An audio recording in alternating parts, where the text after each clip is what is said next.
Hello, you wonderful people, and welcome to another episode of Not Too Comic Book. This being a show into our TV shows that are adaptations of comic books. For today's episode, I'm going to talk about the latest episode of Superman and Lois. A lot of really interesting things went down in this episode, so let's break it down. So, obviously, we're dealing with the aftermath of everything. Now that Edge is locked away, they still got to find Leslie, but now it becomes a conversation of trying to find some form of normalcy, which isn't 100% easy for everyone, just because, well, Lois has got to deal with the fact is, the paper, she has to kind of lie to Chrissy, because Chrissy, wants information, all right, let's see, because people in town need to know what's going on, because everyone's only got pieces and fragments of what's going on, so as the news in the town, local news, they have to be the ones that kind of inform everybody, but, we don't have enough evidence to really say what we, because it is a crazy story to believe. But then, Lois is saying, let's interview people who work for Edge, that way we can at least get their testimonies out there now, kind of serve as that.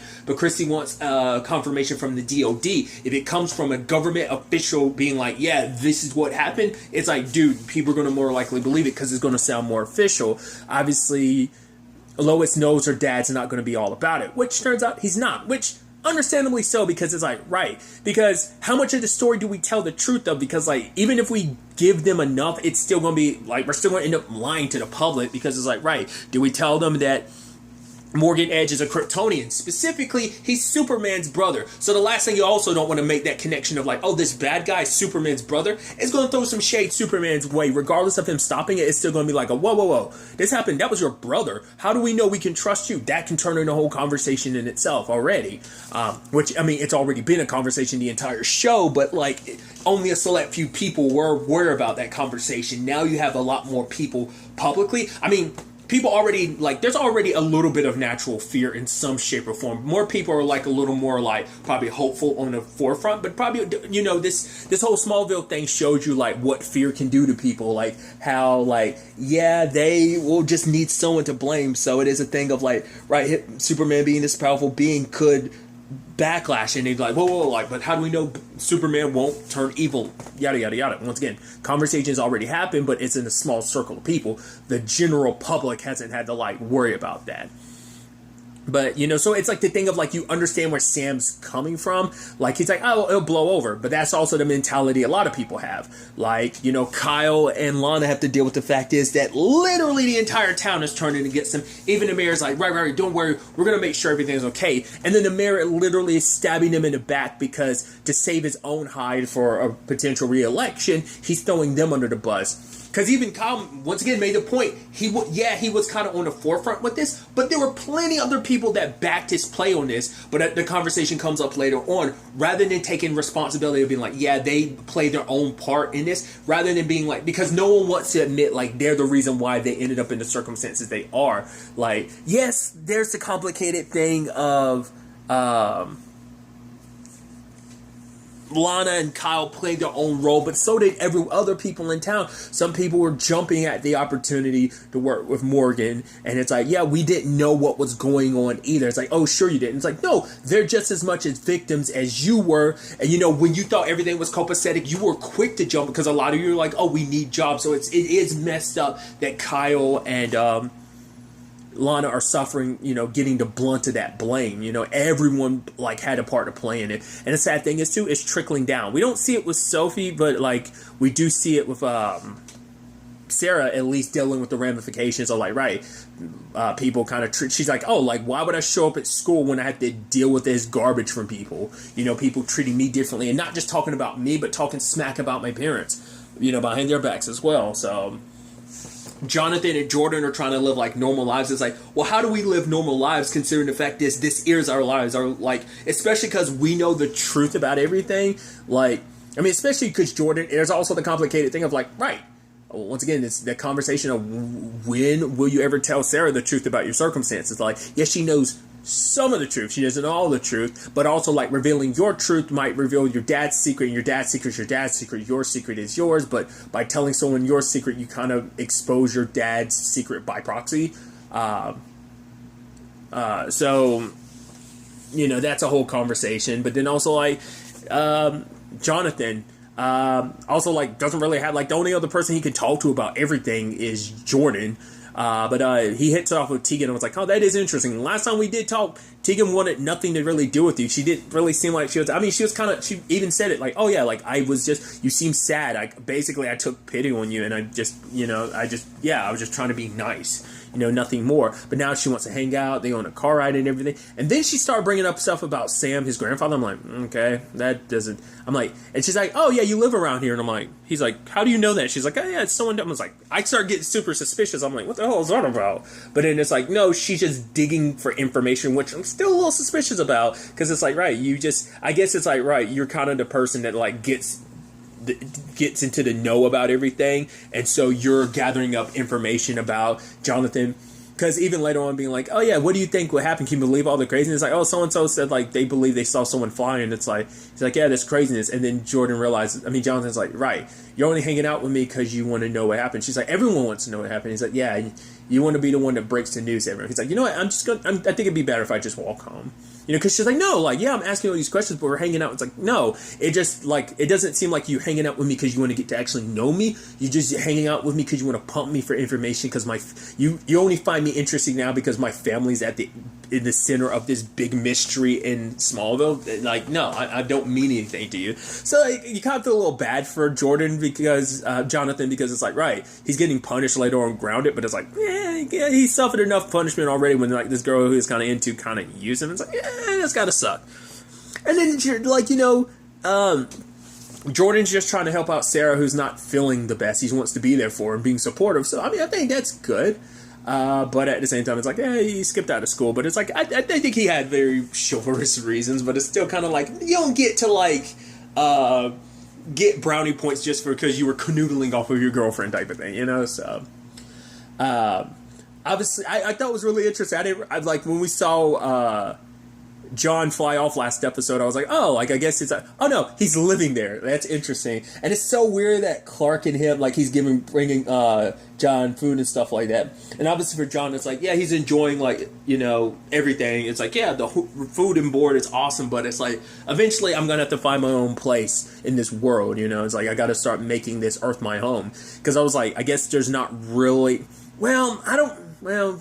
would you really want to go back to your world even if you could? I'm about to say, like, well, you'd be able to. I mean, all you need is a good speedster to run you through and get you to your world. I mean, because I was like, yeah, there's technically no vibe anymore. But you get what, there's ways around that. But I don't know. There's not much of a world to go back to. Even if he dealt with Superman, the life he had back there is going anyway. His daughter is going for him. It's like his wife is going. So it's like, what's the reason for going back, So, or maybe just in his mind, it's like, even if he could, maybe there is a way back, but it's just like, right, like, there is no way. I don't know. Who knows? But it's something that popped up in my head, obviously, when, like, Clark and him work together to take down Leslie, and then like the fist bump, I'm like, to me, I think it's so interesting because I think it's kind of an inverse of Smallville. Whereas in Smallville, Clark and Lex started off as best friends and eventually become mortal enemies. And in this, it's the inverse, where it seems like these mortal enemies are becoming best buds, which I think is so interesting. It's like, yeah, nice shot. Oh, thanks. And he's like, yo, kind of make quite the team and everything. I like that because like Clark like dashed off his Superman and then he immediately suits up afterwards. Which you even gotta love his the AI is even looking after him, and it's like, oh, maybe go see your sister. And he's like, wait, what? Now you're looking? It's like, yeah, like this is how this whole thing works. I look after you, even kind of basically checking in on your mental health and stuff like that. Even later on when Jonathan's asking questions about the suit and everything. It's like, oh, why don't you tell him about some of your experiences when you were younger? I'm just like, what? Okay. This is a family I don't really know, but also there's still the awkwardness of like, right, this is the family of the woman I love, just living a different life, having a different family with someone else. Like, that's still going to be an awkward thing, regardless of it all. So I just thought that was fascinating. But, at the center of this, too, is this really interesting aspect of, obviously, everything going on with Morgan, his memories of just kind of like, still having to prove himself to his dad, being like, no, I'm not weak. Because his dad, he's like, oh, can I take a break? It's like, break? No, don't be weak, blah, blah, blah, blah. You need to, like, once again, still what, like, the whole point was like to break him of his weakness so that no pain could affect him. So I guess it's like, right, so from a very young age, he's been trained, well, ever since he found his dad, it's like, he's been trained from a very young age to withstand a lot of pain. Thought was interesting too, because it's like, right, mom's, let me see mom. And it's like, no, like, the fact is the only reason why I'm keeping that woman around, like, digitally, kind of like myself, is to basically rub it in her face before I destroy her. I'm like, okay, his dad's super petty. But, and then it's like, right, go find the Eradicator. If it hasn't arrived, you wait alone if you have to, for as long as it takes till the Eradicator arrives. And then obviously the conversation of him being older and being like, wait, I have a brother? He's out there being a hero. And it's like, no, he doesn't matter. It's like, yes, he does. Like, I don't have to go through this alone. Like, I'll show him the Eradicator. I'll reveal myself to him. I'll show him who I am, and he'll so that's, because at that point, I'm curious, because it does seem like maybe, like, who knows what that time frame was. I guess that had to be, well, I was about to say not less that was like decades in advance, because obviously Clark has been Superman for a long time in this continuity. So I'm like, so was that like Morgan finding out like at a later point in life, like, still Clark's early days as a Kryptonian, or like it's unclear what the time frame is for that. So it makes you wonder, had he been away from his dad the entire time, or did he eventually? I don't know. I'm curious about it, because I was wondering, like, if that was supposed to be set this season. I'm like, did he never cross paths with Superman before? Did he not know Superman was a Kryptonian? I would have assumed he would have the moment Superman came on, on board. So I guess that would have kind of coincided with that storyline we got a couple episodes ago, just of like, what we got at the beginning of the series as well, just kind of that little flash of like, oh, him becoming Superman and stuff like that. So I'd assume it'd even go back then, but I wonder, was like this most recent situation the first time he'd been in contact with his dad since then. So I don't know. But obviously Clark is asking him for all this information about where the Eradicator went, and he's not answering. And eventually it turns into a conversation of, well, for one, Clark was like, I'm never going to visit you again. And it did seem like it bothered him, because, like, regardless of them being on the opposite sides, that's still his family. That's, like, his only living blood family. It's like, yeah, he's got the whole situation with his dad, but it's like, no, it's not really his dad, but his brother's in front of him, flesh and blood. But then he pointed out something like, right, you basically have to go your entire life holding back. Like, to fit amongst humans, because you're like, these humans respect you and trust you. It's like, no, they fear you. Like, you should literally be a god amongst men, but you choose to be a slave to them, that you weaken yourself around them, because that's the only way we can fit in amongst humanity. But, like, think about it. Like, for the first time, you were able to fully let go, and it felt good, Don't think that was just something else. That was in you. Like, if you just let yourself go, like, the possibilities, And the possibilities of letting go is like why we get your Lex Luthors who are like, no, you're dangerous, you need to be wiped out. Granted, yes, Lex has got the megalomaniac thing of like, no, the only person that should be kind of like a god is me, like, the narcissistic aspect. But it comes from a place of him thinking like, no, like, Superman is dangerous. Once again, I guess it also depends on like what continuity storylines you're pulling from when it comes to Lex Luthor. But that resonated with Clark in a way, like it made him kind of question things, because that's been a conversation before too about control. Because there was also the thing of like, right, the only reason why you're the way you are is because you were found by simple farmers. It's like, and Clark is like, even if I was found by someone else, I would have been the same person. He's like, no, I don't think so. Basically, it turns into a conversation of nurture versus nature. How much of who he is now is nurture and how much of it is nature. Like, if your true nature is to kind of give into that power, you would be like me if you didn't have your parent. Once again, that's why you have storylines like Red Sun to kind of show you like what that would be if it wasn't the Kents that raised him, if it was different circumstances. I mean, hell, you even have like Flashpoint showing you like, different what that world did to Superman and what that kind of did to him.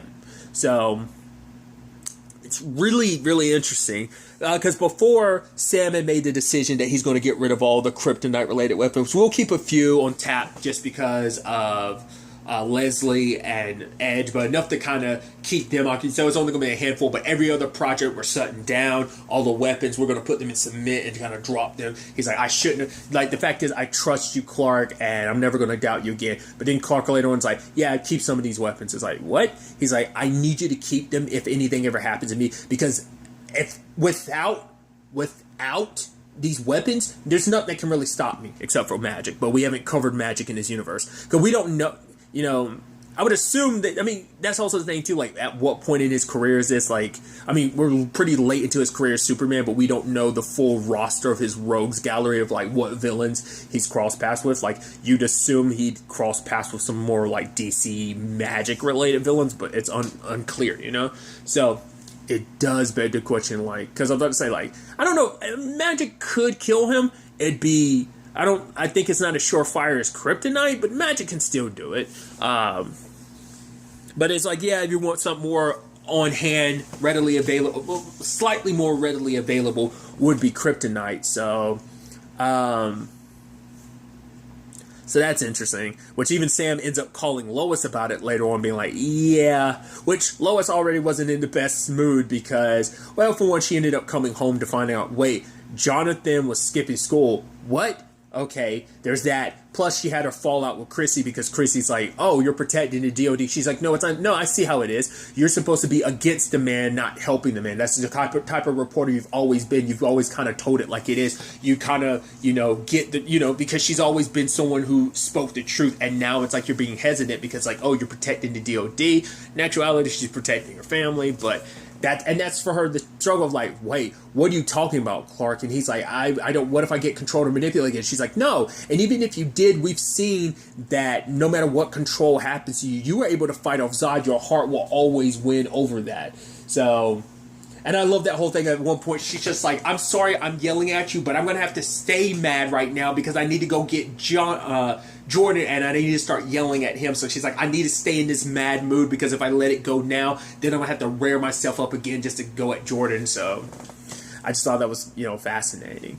But because for Clark, it is this thing of like, because obviously for Lois, it's also the frustration of like, right, I have to like, like my whole thing about, being a reporter is my, like, a journalist is like telling the truth. Like I have my integrity of like, I'm supposed to tell the truth. And it's like, I can't tell the full story, but Clark is like, yeah, but Morgan's my brother. So this story is a little different, So it's not like a one-for-one. Because for for Lois, it's like, the thing is, like, I always have to compromise that. And even Clark says that we have to fly a little fast and loose with that from time to time. She's like, yeah, but mainly that always ends up happening when it comes to having to keep your secret. And now that's obviously tied to this Morgan Edge thing. But once again, this circumstance is a little different. The ramifications of like a lot of that information getting out there could be a big problem. So, but Clark ends up opening up to Lois about why he feels the way he does. It's like, in that moment Zod took over my body, I let go for the first time. He's like, I've always, his father taught him, for 40 years, like how to control how to control his powers. And it's like, for the first time in my entire life, I let go. And he's like, it felt good.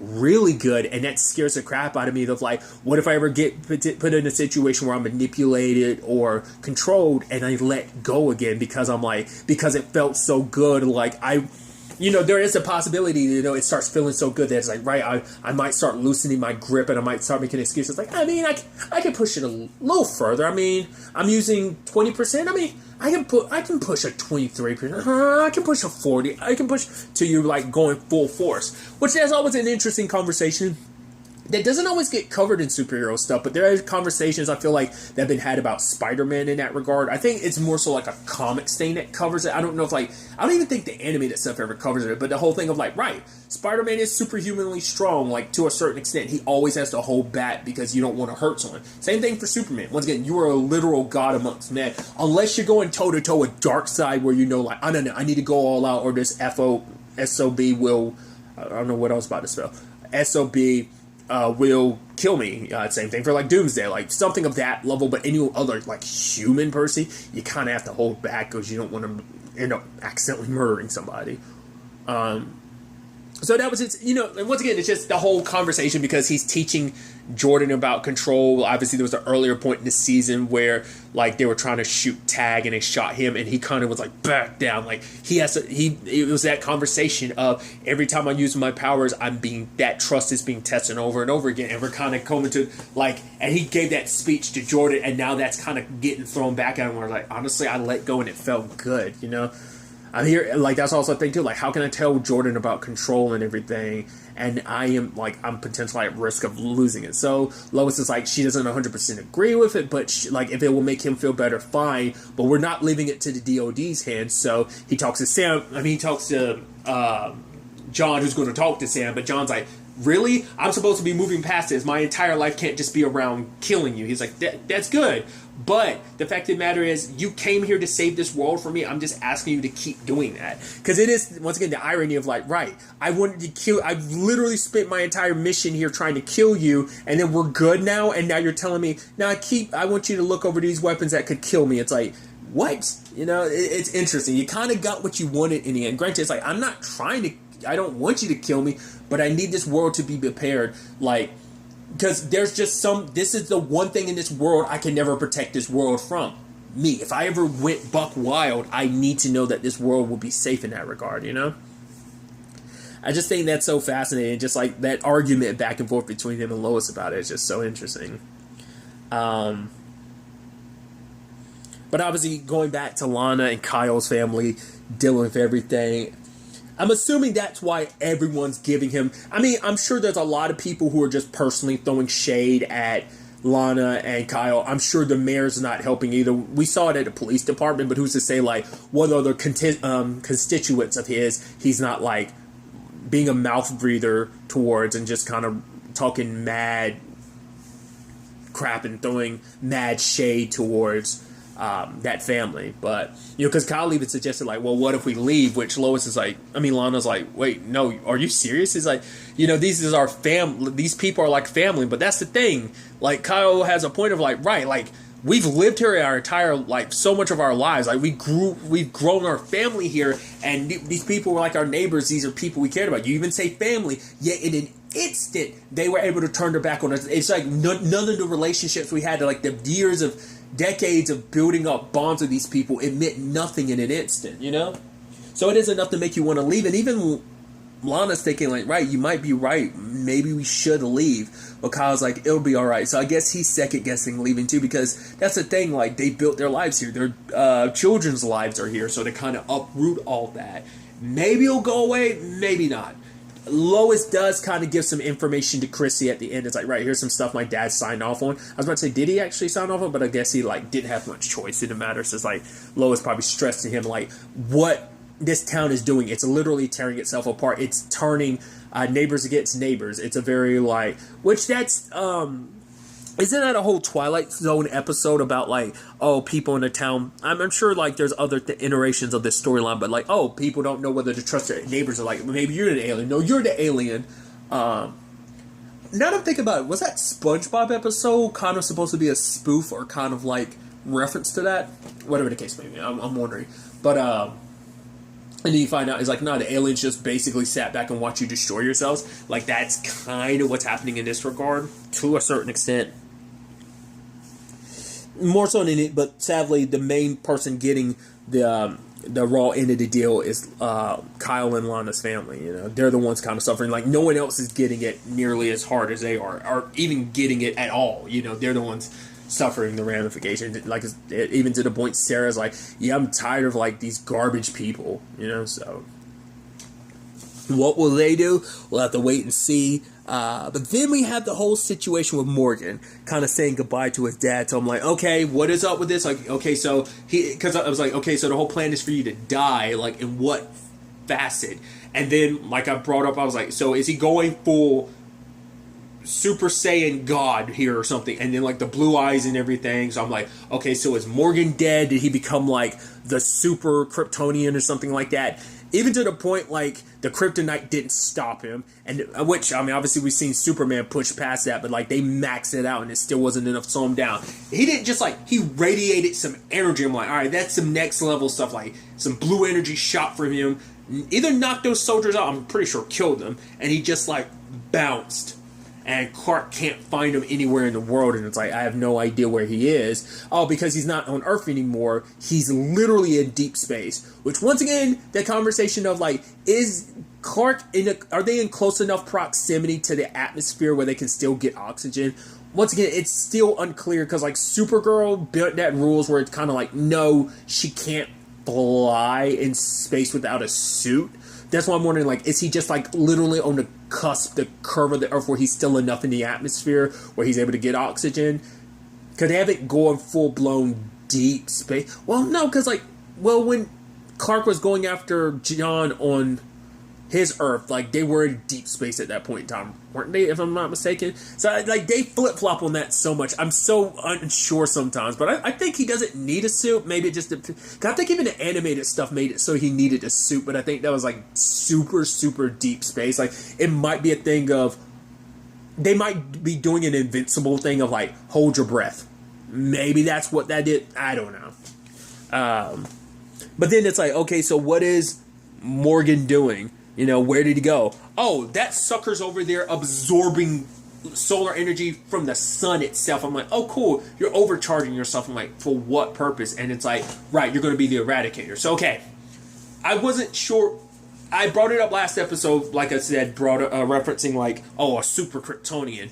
But what the full reason for doing that is, I don't know. Because I was like, I'm assuming he has enough, like, for every Kryptonian inside of him, like, say like a Kryptonian has like, you know, their own meter of like, okay, I'm at 100% charge with this solar energy.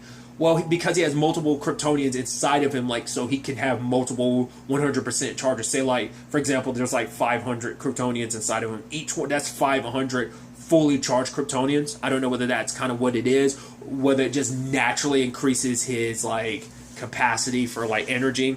Because my thing is, like, okay, if he's supposed to become the Eradicator, I'm like, are you about to become a Kryptonian bomb? Like, are you overcharging yourself so that you can become, like, a legitimate, like, solar Kryptonian bomb so that when you explode, you'll, in a shape, like, basically spread. If being the Eradicator and everything, it would have to be, like, maybe he kind of ends up terraforming Earth in the process while also possessing every human on Earth.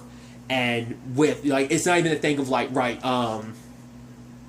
it might be a thing of you don't even need the whole Kryptonian, like, thing of, like, oh, you need to be someone that's around X kryptonite, like the people in Smallville. Like, maybe, like, by absorbing all that energy, having the Kryptonians inside of him, that Kryptonian DNA gets mixed into him. So, like, basically, he can, like, explode all their souls and they can scatter all around the world, possessing humans on a large scale like that. Like, it could be, like, even more of a world war, you know, War of the Worlds type of thing.